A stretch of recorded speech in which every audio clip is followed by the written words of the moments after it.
Hello everyone, welcome back. Thank you for watching. I know that we are about to end January and I still have not talked about anything I saw in December. But before I get to that, I just want to say that I know we're all smart enough to know that just because 2020 has turned into 2021 doesn't mean we can expect everything to suddenly change. However, if you feel the need to take this month as a sort of reset for yourself, then by all means go ahead and do it, please. It is symbolic and it is useful just for our feeble human minds to see things as, signs and whatever. So I hope that your resetting process in January has been going well. But also keep on doing what you've been doing throughout 2020 to make sure people stay safe and healthy. Please, dear God, let it be over soon. Now for my December recap video, I was at first going to split it into two different videos, but because we are at the end of January, I do not have time to do that, and I just want to get this over with already. There's also just way too much. Like, I'm looking at my notes now and I have like 37 things that I have listed down. So for real this time, I'm really just going to breeze through them. Like, I have like a one-liner per film slash TV show, and I'm pretty much just going to read them until the very end. So hopefully, like, I really don't want this video to stretch to like an hour or so, which I think would have happened if I stuck to the regular way of my doing things. Also, because I finally have better gear this time, I'm going to try and figure out how to vary these videos and at least make them less tedious and repetitive.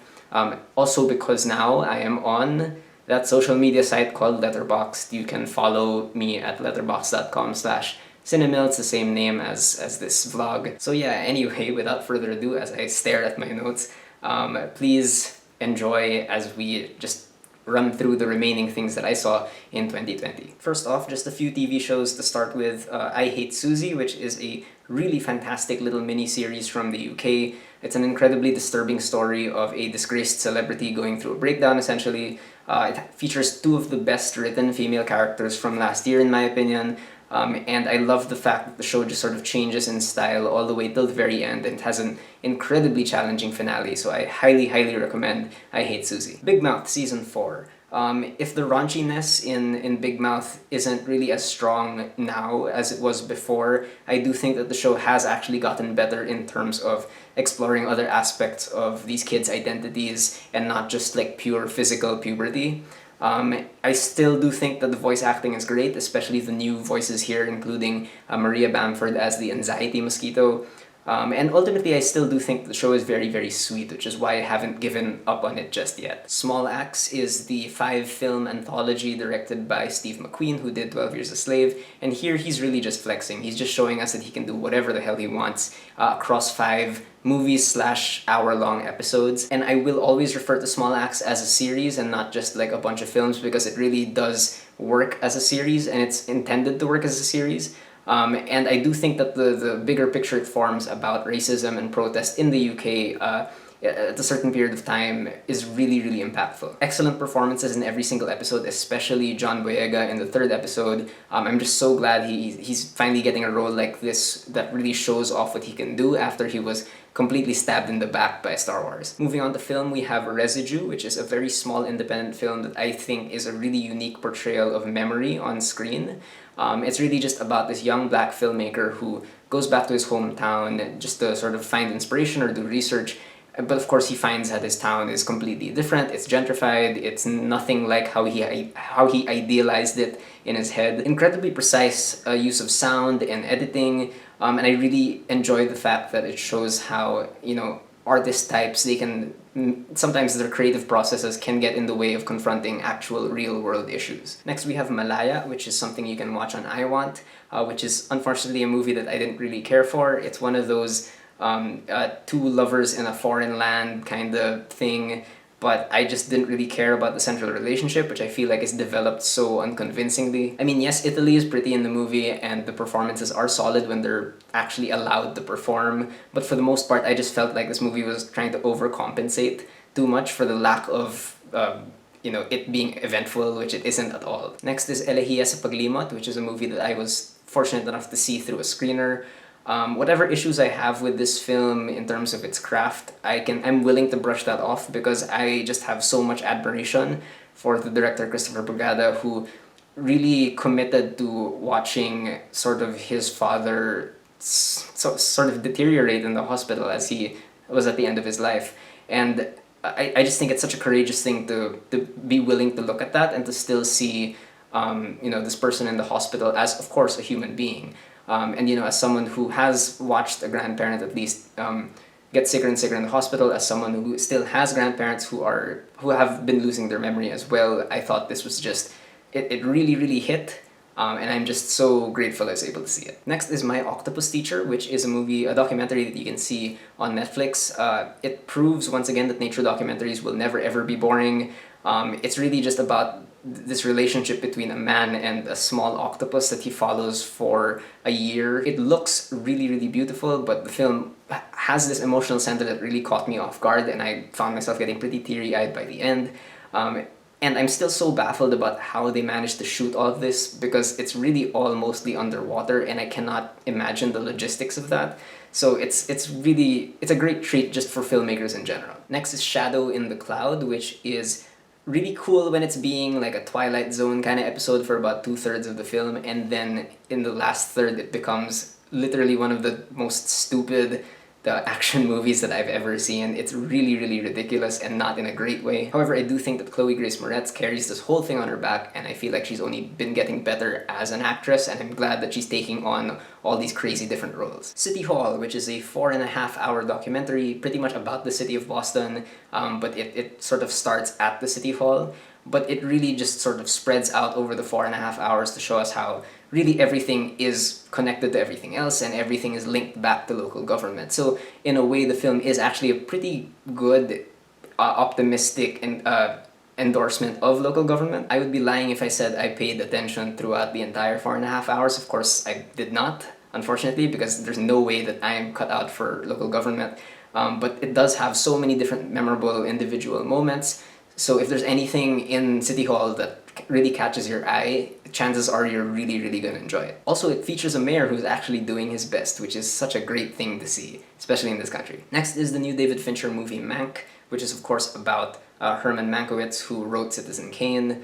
There is no reason why I should have had this much fun watching this movie when it really is just sort of like old Hollywood pastiche. I still really enjoyed the look of it. I enjoyed the use of sound. I liked how thorough it was in skewering the politics of old Hollywood in like the 1930s. Gary Oldman is having so much fun, and while I don't necessarily think it's like Oscar worthy or whatever that means, I still do think that it's more deserving of an award than his performance in Darkest Hour, which was good, but it was like all makeup. The entire cast is fantastic. When I look at the cast list, it's just insane. But especially Amanda Seyfried and Tuppence Middleton, who I think does not get enough love. Next, we have the animated film Wolfwalkers, which is a movie that I feel like a lot of people have said like it really just sort of tells a conventional story. But for me, who cares if it does when it looks this fantastic? The 2D animation is truly breathtaking. It's so geometric and it moves so well. And what I love is that the animation really is integrated into the storytelling itself. And I feel like the use of shapes and how the more rigid shapes of like the industrial side of the world comes into conflict with like the freer sort of nature wolf side of it. And even on the level of story, I still do think it's a very, very good story. I think that the world building is done in a really efficient way, and I think that compared to a lot of other children's animated films, this one is actually a lot ballsier in the way that it portrays its villain. And what that villain believes in. So I think it's really valuable in that regard. Next is The Climb, which is a surprisingly very funny comedy about a toxic friendship that we get to observe over the course of many years. The thing that sort of stopped me from loving it all the way, though, was the fact that the characters really are incredibly insufferable to the point where I feel like they're just being dumb and reckless. So it is a little hard to stick with them sometimes. However, the film is still worth watching just for the direction. Most of these scenes are made up of these incredibly long shots, unbroken shots, where the characters are really being made to move so much, and the camera really just keeps following them without it seeming like the director is forcing the characters into any one position, if that makes any sense. Next is Sound of Metal, which I thought was just a beautiful story that characterizes deafness not as a disability, but as just a different way of living which is completely learnable. Of course, as a movie about deafness and as a movie that's called Sound of Metal, it makes great use of sound and music, And of course, the performances are fantastic from Riz Ahmed, who is getting a lot of Oscar buzz, but as well as Paul Raci, who is really sort of the revelation. He's the find in the movie because he is ASL fluent. He's not deaf, but he's ASL fluent, and his performance sort of merges both his voice and his gestures in such a really beautiful way. Next up, Ma Rainey's Black Bottom, which, to be completely fair, really does feel like a play when you're watching it.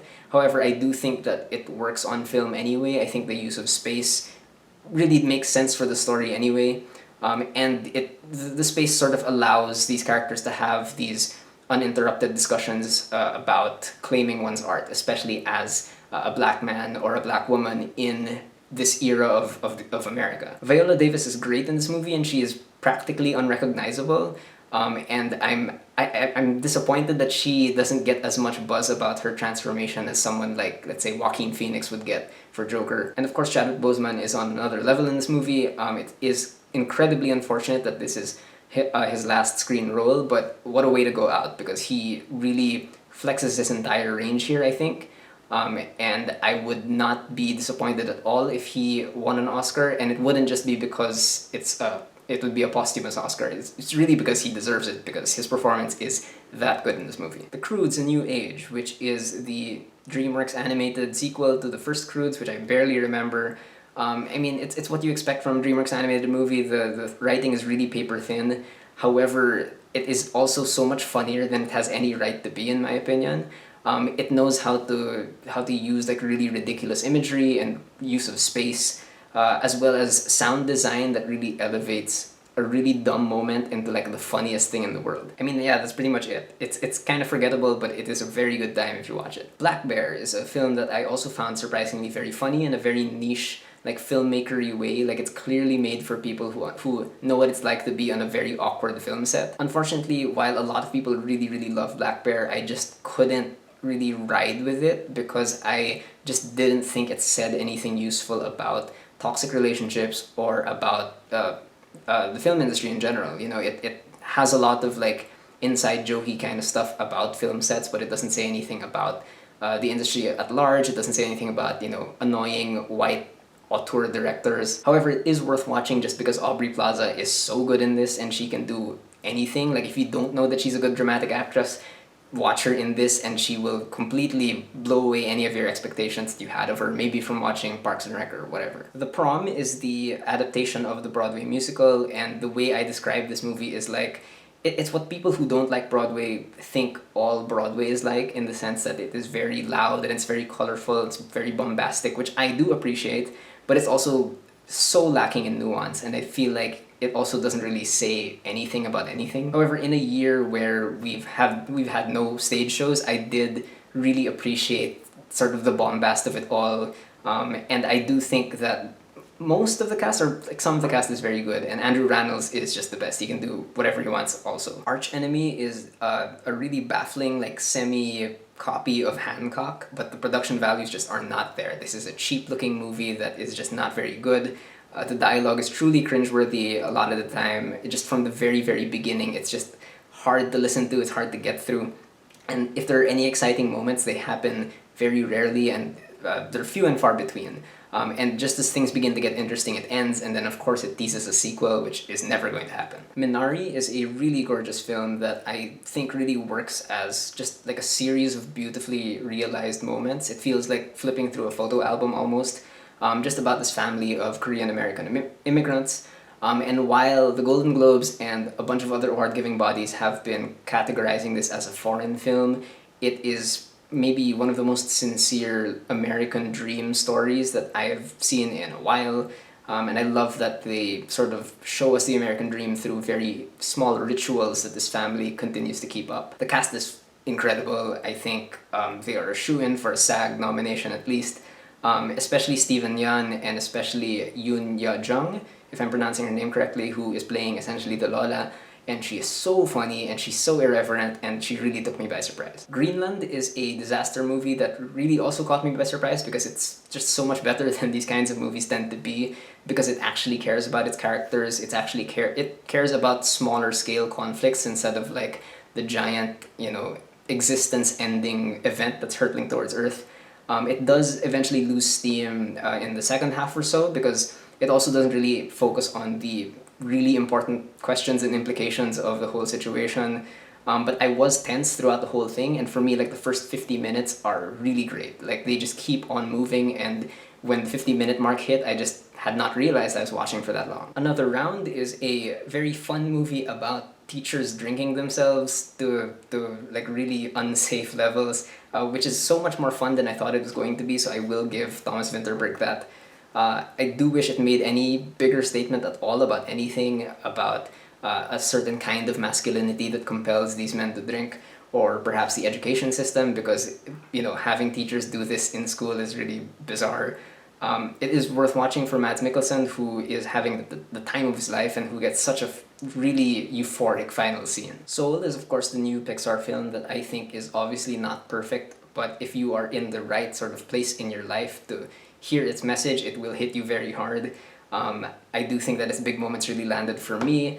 Especially if you can relate to any ideas about purpose and passion and all that. The music is fantastic. The jazz songs by Jon Batiste are great, but they are upstaged, in my opinion, by the score from Trent Reznor and Atticus Ross, which is maybe the best musical score they've done since Gone Girl. And I'm going to go out on a limb and say that this is the best looking Pixar movie that the company has made.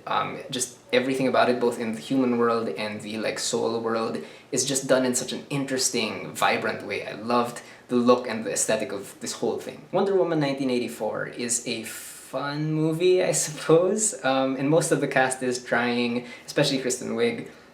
But it's also just such a confusing mess. Like, I don't know what they were trying to do. It's clear they're trying to go for camp, and then they just missed the mark of camp, and it just became completely implausible, even given the film's internal logic. And as a huge tentpole movie for this huge cinematic universe, it is so uneventful. Nothing happens in it that really makes that's really relevant for the rest of the franchise, and it's also very low energy. It's a very strange big budget superhero movie. Speaking of superhero movies, We Can Be Heroes is the new like Robert Rodriguez Spy Kids-esque kind of kids movie, and I know it's supposed to be aimed at children, but I do think it's so dumbed down as well, to the point that I feel like even kids are gonna be like, that's kind of weird. The adults in the film look kind of miserable, especially Pedro Pascal, like in the way they deliver their lines. I just feel bad for them. But still, it was still pretty charming and creative, and it's way less confusing than Wonder Woman 1984. This movie premiered at Q Cinema, I believe. Midnight in a Perfect World, directed by Dodo Dayo, which gives us such an incredibly realized setting that we really don't get a whole lot in Philippine cinema, even in like horror cinema. I wasn't so convinced by the characters inhabiting this world, but the experience of it, the more that I think about it, is just unforgettable. It's one of the most technically interesting and technically accomplished Filipino films I've seen in a while, and it is tragically relevant for us now living in a semi-fascist state. End of the Century is another film that came out in Q Cinema, and this thing absolutely broke me. It is absolutely one of my favorite movies of 2020. It's really just these two men reconnecting and remembering their experiences throughout, a span of years, but you really feel the weight of absolutely everything, even if they're just talking or doing mundane things. I feel like you could very easily compare this to like a Before Sunrise, Before Sunset, but the fact that the characters are queer makes the entire story already have like a different sort of weight to it. It's all about the lives we choose to lead and whatnot, and the opportunity cost of taking one certain path. And the ending is tremendous. Like, I could not believe what I was watching. It's really, really good. Moving on to the MMFF stuff, Fangirl, of course, which is a movie that I admittedly love, but I am less enamored of now, especially after the big sort of piracy debate that exploded. But it is still such a haunting experience. I, for one, really love how it uses fandom as sort of a jumping off point to talk about bigger things, and I do think that it succeeds in talking about those bigger things. But also for me, it's impossible for me to dislike this movie because Charlie Dizon is so unbelievably talented, and spoilers for the written thing I'm going to put up on my blog, but her performance here is my favorite performance of 2020. It's just hands down, it's incredible. The Boy Foretold by the Stars is supposedly our first BL film, especially at the MFF. It is sort of conventional in the way that a lot of these teen romances are, except for the fact, of course, that it is about a gay romance. This film is there's way more consideration given to just the visuals and the aesthetic of it all compared to a lot of other teen romances.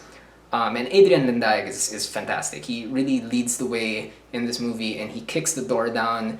It's so great that he really just sort of gets to play himself, and his performance isn't measured by how funny he can be or how outrageous he can be, because that's how gay characters get typed so often in Filipino cinema. So I'm just so glad to see a character like him being played by someone like him. Tagpuan is a very interesting film that has stuff to say about the immigrant experience. However, I just ultimately found it too melodramatic, and I cannot in good conscience really endorse it that much when it has an incumbent public servant in the lead role and he drags the entire film down with him.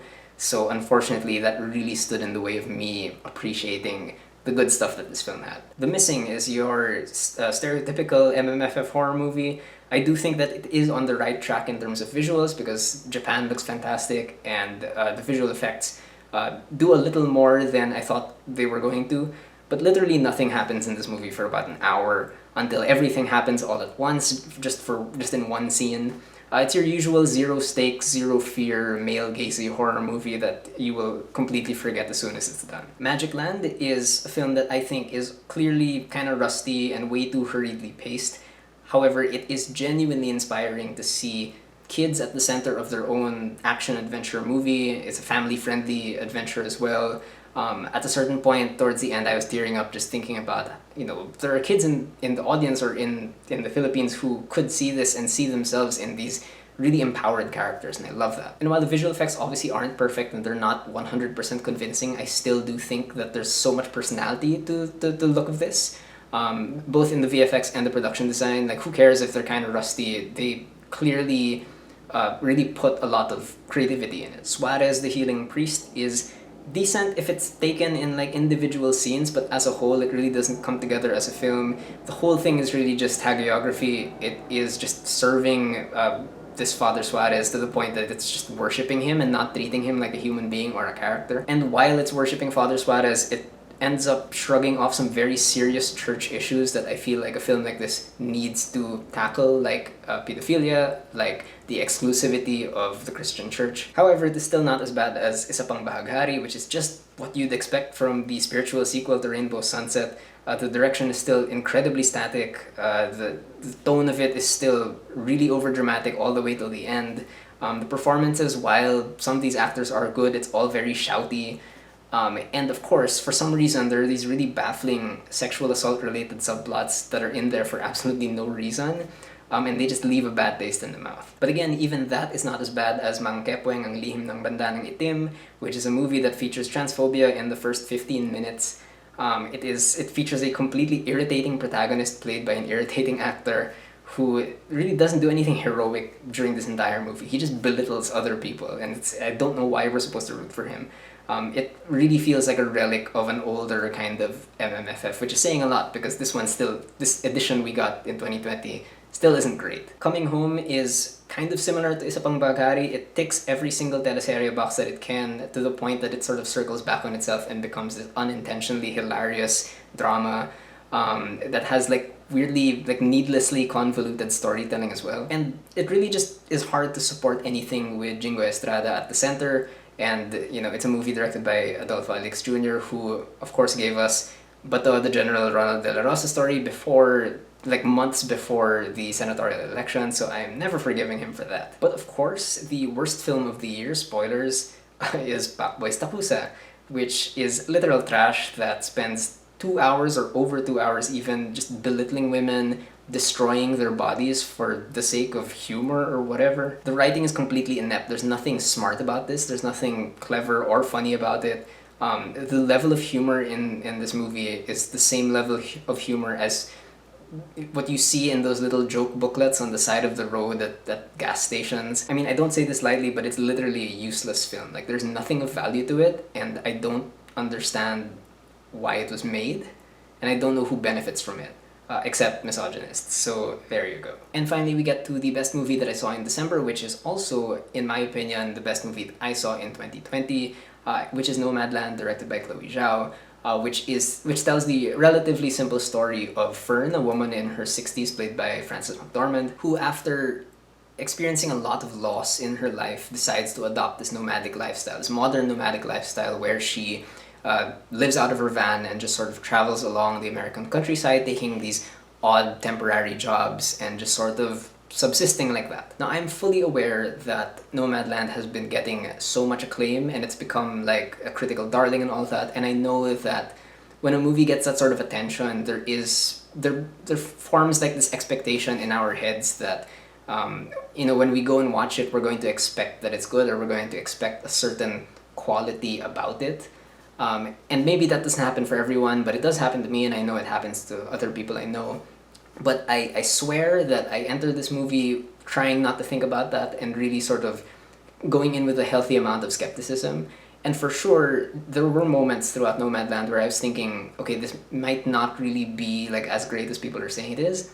But then every single time that I thought that, Chloe Zhao would launch into like a new montage or sequence that really almost brought me to tears every single time. And so, having seen the movie as a whole and having given it a lot of thought, I really will say that it is incredible. And there is nothing that I can really easily point to and say that I would have changed that, because for me, pretty much all of it worked, and I think that the hype is believable. It's really because Chloe Zhao is such a fantastic director, in my opinion, and just fundamentally, I think she understands how to put scenes together. She knows how to marry image with sound and music, and she knows how to move one image to the next. She also edited this film, and I think she's even better as the editor than as the director. And throughout the entire film, I think she really does still succeed in letting us know how every single scene adds to the character of Fern.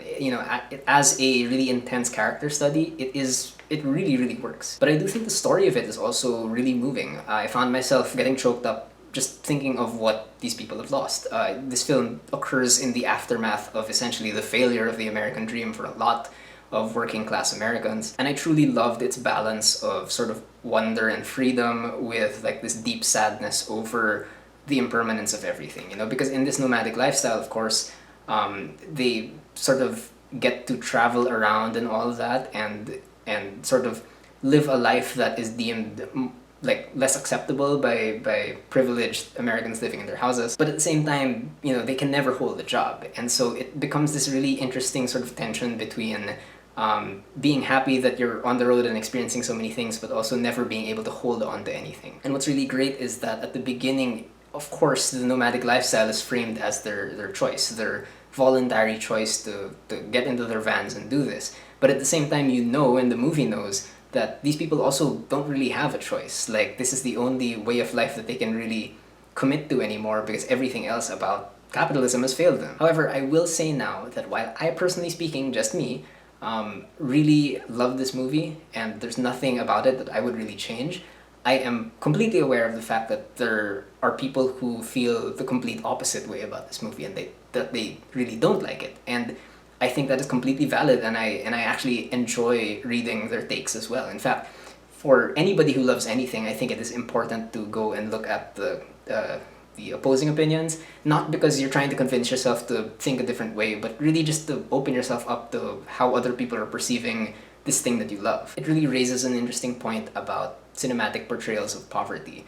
For a lot of people who watch Nomadland, they think that it romanticizes Fern's individual choices without really looking at poverty as like a systemic thing. And that is completely valid. And while I don't necessarily agree with the fact that, with the idea that Nomadland doesn't show us like the systemic stuff, I do acknowledge that it focuses more on the individual. And for some people that isn't enough. And I understand that, because this is something that's still happening to lots of people all over the world, and the solution has to be highlighted. However, I am also, again, completely aware of the fact that I personally see Nomadland this way, because I'm also aware, I have also seen lots of other movies talk about poverty in ways that are completely dehumanizing as well, and they completely forget the individual. A lot of Filipino movies about poverty, especially, have that effect. I mean, of course, it is valuable to show people, especially privileged people who have the money to spend on movies, that poverty is miserable.